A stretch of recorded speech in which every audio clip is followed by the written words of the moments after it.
Hey, hey, hey. We're going to put the X and extras here Yeah. on Alive 2. Just got done with Alive 2 record review, Check it and out. it was 7.3 on my end, 7.0 on Big Steve's end. Not too shabby. Kind of a meh record, maybe, hmm overall. And and we're going to jump right into this, but we are really going to just jump into this. So I think we talked about it, and we had said Doc here was going to go in and listen and see if we can clarify the lyrics that I cannot get 100% on. Let's just get right to it, Doc. What did you hear? What did you go listen to? Okay, Rockin' in the USA. Mm-hmm. You were not sure what Gene was singing at a certain point of the Yeah. song. Mm-hmm. And he, in the second verse, says Germany was really neat, just wasn't much to eat, and Denmark was great, but I just can't wait. Just Rockin' wasn't in the much to USA. eat. Yeah, just wasn't much Oh, to eat in Germany. They have okay. weird food over there, don't they? Oh, by the way, we love Germans. We do, yeah. This is Disclaimer. not God. We've alienated everybody. So we Yes. only So alienated drummers and bassists on the first podcast. Now we've just hit every other category out there. So no, no, as long as we keep saying, okay, we love yeah. hippies, women, white people, Asians, And and now Germans. Germans. Yeah, we do. We We love them love all. we love them all. Yep. No problems with any of them. Well, Anyhow, so let's go talk ahead. Alive too. And so I think just generally speaking, it wasn't it was underwhelming is kind of just the word I go with. It's got some good tunes on there.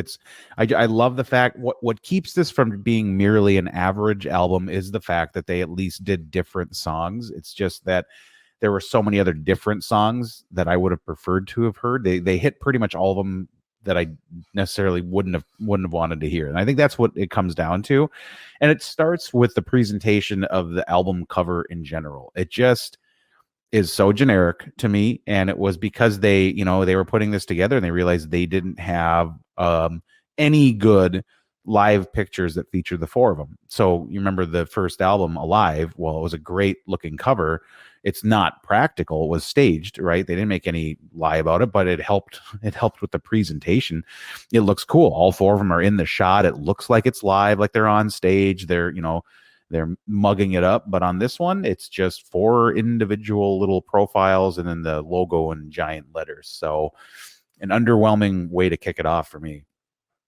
Yeah, and I guess I would just, I would just say this was average as well. The first Alive was like an 8.9 or something for me.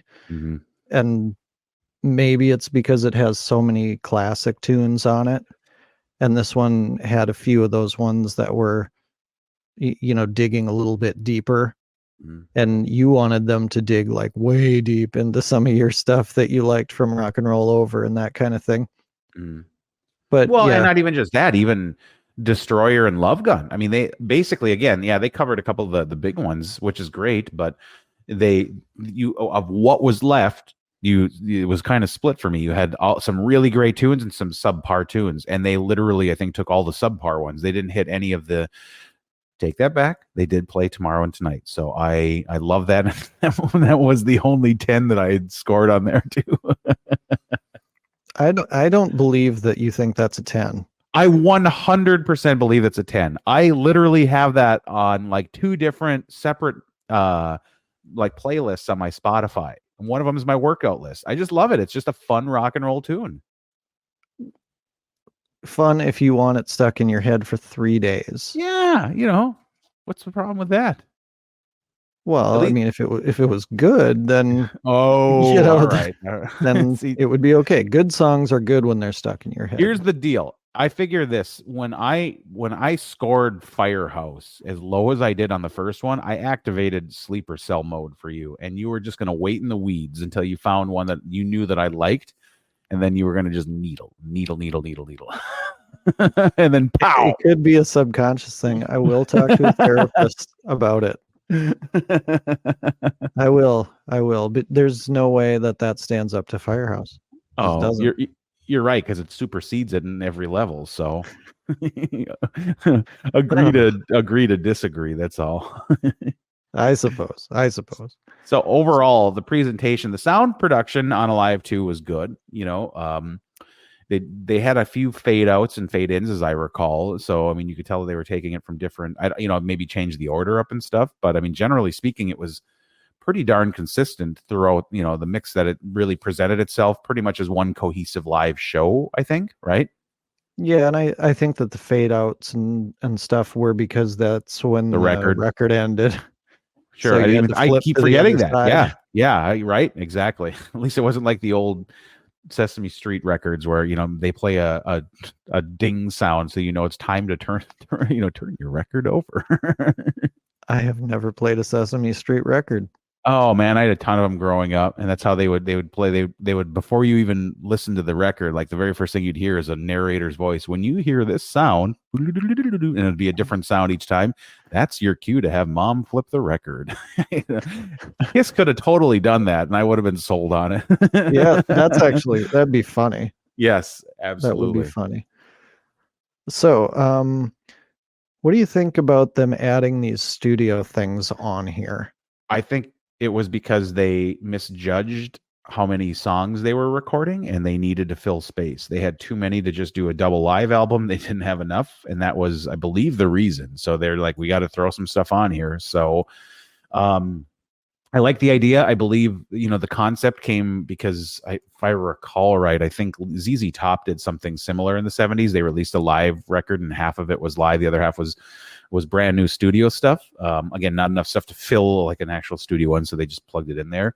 So I believe Gene said that at one point, like that's where they got the inspiration from it, and so they were just kind of like, well, these are professional songwriters. We're just going to kind of throw things together, with the exception of Ace, who deliberately had been writing that one for the purposes of a solo album. So I mean, I think he had a little more heart and soul into it. But that's just kind of how it goes with the other ones. You can kind of just tell, like Gene and Paul are, I don't know, they're in some ways they're songwriting machines, so they come up with this stuff and they find their ways to do it. The difference is, I think somebody described it, one of their engineers described it once, like Paul and Gene will separate and write music, right?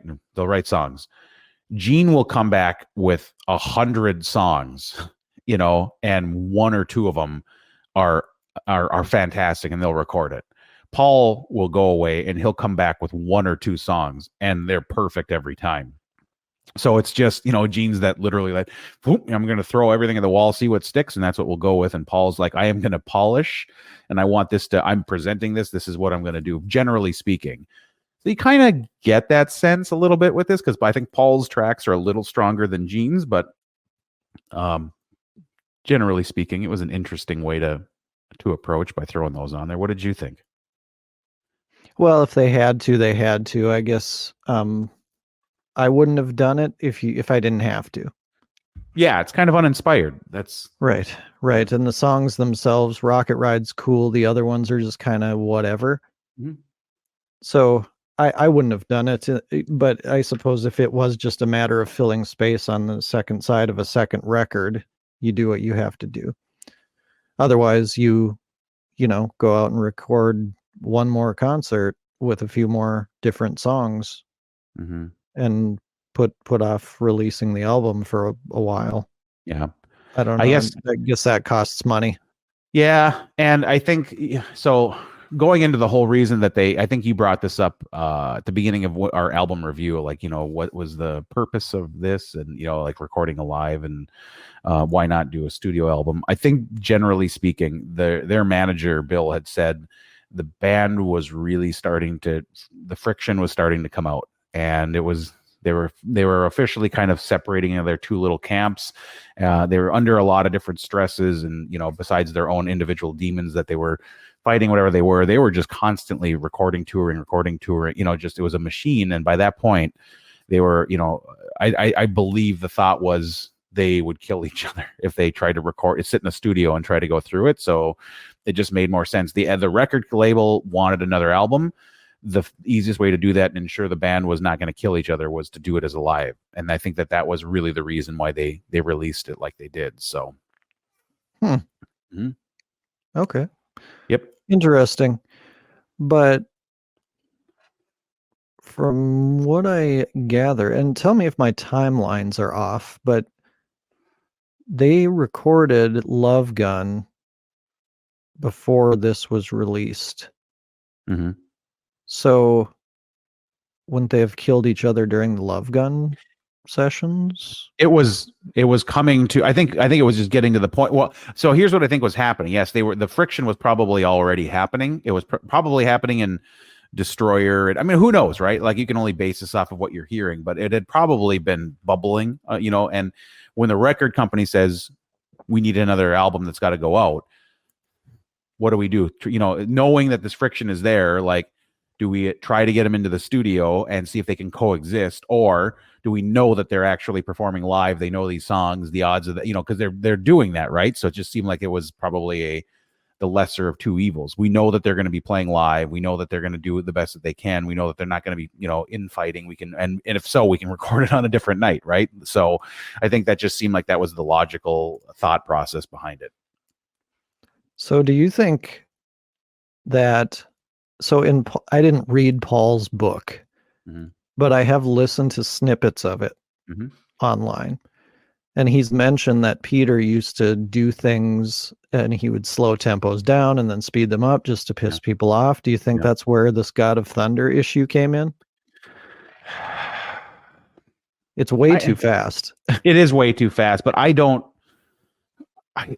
see that happening yet. I really don't, because I think Peter, he was getting pissy because he wasn't getting a lot of songs, but I think he wasn't. I think Ace not taking part in things was the big initial cracking that was starting to take place. I don't think Pete was there yet. I think after this, because they start getting into the solo records, and Pete, he's got that feeling he's got to get this out, right? And they record his, and it's not received the way that maybe everybody wants it to, whatever. And I think that's what kind of seals his fate, because he's ready to continue on, but then you're getting into Dynasty, and he's basically not on there at all. So I feel like the tempo piece with God of Thunder was probably deliberate. They hadn't really been playing it for very long, so they're probably just trying to see what works, right? And I'm guessing that I guess I shouldn't say this because I haven't seen really any of the performances of God of Thunder from that era, but I don't know that they were doing I know they weren't doing the theatrics of Gene flying up to the ceiling yet. That came, much later, I believe, right? Yeah, I don't think they did that probably until the reunion stuff. Yeah. So I don't know. Either way, when the technology was good enough, even though it still messes up and those videos are online. That's pretty funny. Yeah. Yes, it is. When he's halfway up and like swinging there. Regardless, it was unnecessary. The tempo just really ruined that live version of that song for me. So definitely. Yeah, definitely. And you had mentioned, so they bring Bob Kulick in. Mm-hmm. Was that just because Ace was having issues with substances and just not getting along with anybody?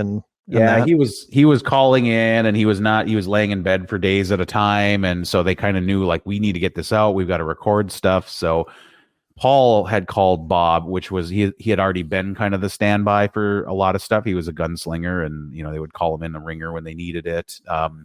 And it's tough. I don't want to, Bob Kulick passed away, I think, just a couple of years ago. So I'm not the type that likes to disparage. And I love Bob's guitaring. His guitar work is amazing. He played, on a total side note, and I'm going to probably get hell for this after, but I am a fan of a lot of Wasp music. Some of the later years, Blackie Lawless and stuff, but he put out an album, Still Not Black Enough, I think is the best album that they ever released in 1995, I want to say. And Bob Kulick plays on the entire album, and that is some of his finest guitar work. It is really, really, really good. But that's just it. As Bob is, generally viewed as just a better technical guitarist than a lot of guys, especially Ace, right? And I'm not saying that he is. I'm just saying that's how it's been viewed. And I think his interviews that he's done, he's even said that several times, and that can rub people the wrong way. Like, I'm playing stuff that Ace could never play in his dreams, right? And it's like, ego, and so we talked about this on the album review. Is you mentioned that some of the songs, like he's trying to mimic Ace. It's because he went there and recorded, and he's trying to play the Bob Kulick style at that point because he's that confident in his abilities. And frequently Gene was the one that said stop, literally stop recording while they're all playing together. That doesn't Ace would never play that note. Ace would not, so in some ways they made him, kind of have Gene to thank for that, to keep it as much in the under wraps as possible. Like, hey, this is not the sound, this is not the time for that. So interesting little tidbit that it was Gene that kind of went to bat to like make sure that we were having the signature Ace sound, even when the signature wasn't there. Yeah, and you kind of want to know if that was like self-serving.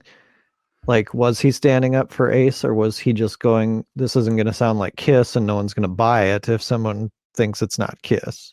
I get the sense it was 50-50. I mean, I believe Gene's kind of always had a bit of an ego. They all kind of have to be who they are in some respects, but the more you read about his historical based interviews, but I mean, it's stuff constantly is changing. But I really think that I believe both him and Paul when they say, when I think Ace and Peter were ready to leave the band, around this, we're getting after this.